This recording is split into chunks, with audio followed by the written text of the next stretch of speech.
தமிழர்கள் நலன்ல உண்மையான அக்கறையோடு செயல்படுறதுங்கிறது ஒண்ணு. ஆனா தமிழர்களுக்கு நல்லது மட்டுமே நினைப்போம், நல்லது மட்டுமே செய்வோம்னு சொல்லிக்கிட்டே தமிழர்கள் முதுகுல குத்துறது வேறொன்னு. இந்த ரெண்டாவது விஷயத்த மட்டுமே காலங்காலமா செஞ்சுட்டு வர்றவங்க யாருன்னு பார்த்தோம்னா அது கண்டிப்பா திமுகவா மட்டும்தான் இருக்க முடியும்.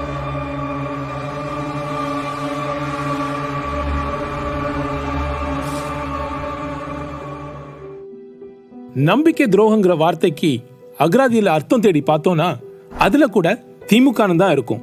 ஒரு மாநில கட்சி மத்தியில ஆட்சி செய்யற கட்சி கூட கூட்டணியில இருந்தா அந்த மாநிலத்துக்கு பலவிதமான நல்ல திட்டங்களை கொண்டு வர முடியும்.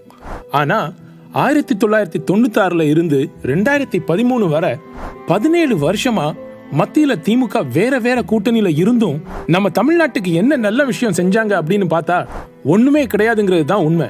பொய்யிலே புரண்டு புரட்டிலே உருண்டு தமிழினத்துக்கு துரோகம் செய்யறத மட்டுமே குறிக்கோளா வச்சுக்கிட்டு திமுக இந்த 17 வருஷமா இருந்திருக்குன்னே சொல்லலாம். தமிழினத்துக்கு திமுக காரங்க செஞ்ச துரோகங்கள்னு பார்த்தா ஒன்னா ரெண்டா எடுத்து சொல்றதுக்கு காவிரி பிரச்சனை, ஹிந்தி எதிர்ப்பு, நீட் தேர்வு பிரச்சனை, கச்சத்தீவு பிரச்சனை, இலங்கை தமிழர் பிரச்சனை, இப்படி தமிழர் உணர்வுகள் மேலோங்கி இருக்கிற பிரச்சனைகள்ல கூட திமுக அவங்க சொந்த லாபத்துக்காக தமிழின துரோக அரசியலை மட்டுமே காலங்காலமா செஞ்சுட்டு வர்றாங்க.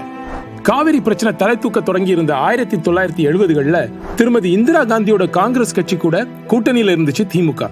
அதிக அளவு எம்பி சீட்டுக்காக காவிரி விஷயத்துல மௌனமாவே இருந்தாங்க. கர்நாடக அரசு ஹேமாவதி அணையை கட்டுறதா இருந்தாலும் தனக்கு எந்த பிரச்சனையும் இல்ல அப்படின்னு சொன்னவர் தான் அப்போ முதலமைச்சரா இருந்த திமுக தலைவர் கருணாநிதி. காவேரி பிரச்சனை தீர்க்கிறதுக்காக நதிநீர் தீர்ப்பாயம் அமைக்கணும்னு சுப்ரீம் கோர்ட்ல போட்டிருந்த மனுவை கூட வாபஸ் வாங்கினதும் அவர்தான். கர்நாடகத்துக்கு 60 டிஎம்சில இருந்து 80 டிஎம்சி வரை தண்ணி கொடுக்கலான்னு தமிழ்நாட்டு பொறியாளர்கள் குழு ஒரு பரிந்துரையை சொன்னாங்க. அதையும் மீறி 100 டிஎம்சி தண்ணியை வாரி வழங்கி அந்த பொறியாளர்கள் குழுவை மட்டும் இல்லாம மொத்த தமிழ்நாட்டுக்குமே துரோகம் செஞ்சவர் தான் அன்றைய திமுக தலைவர் கருணாநிதி. 2010 அன்றைய மத்திய அமைச்சர் ப. சிதம்பரம் ஹிந்தி மொழி நாள்ல அதிகாரப்பூர்வ மொழியான ஹிந்திய நாடு முழுக்க கொண்டு சேர்க்கணும்னு பேசினார். आशा करता हूं कि आप राजभाषा हिंदी को पूरे देश की भाषा के रूप में विकसित करने में पूर्ण समर्पण से जुटे रहेंगे. தமிழ் எங்க மூச்சு, தமிழ் எங்க உயிர் அப்படின்னு எப்போதும் கொக்கரிக்கிற திமுக அவங்க கட்சி கூட்டணியில இருந்த அமைச்சரே இப்படி பேசினதுக்கு ஒரு எதிர்ப்பு கூட தெரிவிக்கல. ஆனா அதே திமுக தான் இன்னைக்கு என்னடானா ஹிந்தி எதிர்ப்புக்காக ஹிந்தி வேணாம் போடான்னு இங்கிலீஷ்ல டிஷர்ட் போட்டிருக்காங்க. அதுக்கு காரணம் அரசியல் ஆதாயம் இல்லாம வேற என்னவா இருக்க முடியும்? திமுகவோட ஹிந்தி எதிர்ப்பு ரொம்பவே வித்தியாசமானதுங்க. ஹிந்தி தமிழை கொல்லும் அப்படின்னு சொல்லுவாங்க. ஆனா அவங்க கட்சி தலைவர் மு.க. ஸ்டாலினின் மகள் செந்தாமரை, மருமகன் சபரீசன் நடத்தி வர்ற பல பள்ளிகள்லயே ஹிந்திய சொல்லி கொடுப்பாங்க. தமிழுக்காகவே வாழ்ந்து மறைந்த மகாகவி பாரதியாரோட நினைவு தினத்தை கூட அனுசரிக்க மறந்தவர் தான் இன்னைக்கு திமுக தலைவராக இருக்கிற மு.க. ஸ்டாலின். எங்க போச்சு அவங்களுடைய தமிழ் உணர்வு? இவர் தமிழ் எங்க மூச்சுன்னு சொல்றது சிரிப்பா தான் இருக்கு. தாய் தமிழை உயிர் மூச்சா நினைச்சுக்கிட்டு வாழ்ற மானமுள்ள நம்ம தமிழினத்தை ஹிந்தி எதிர்ப்பு அப்படிங்கிற கபட நாடகத்தை வச்சு ஏமாத்த பாக்குற தமிழின துரோகி தான் இந்த திராவிட முன்னேற்ற கழகம். தமிழின மக்களுக்கு திமுக செஞ்ச உச்சபட்ச துரோகம் தான் இந்த நீட் தேர்வு. திமுக கூட்டணியில இருந்தப்போதான் மத்தியில ஆட்சி செஞ்ச ஐக்கிய முற்போக்கு கூட்டணி நீட் தேர்வை முன்மொழிஞ்சிச்சு.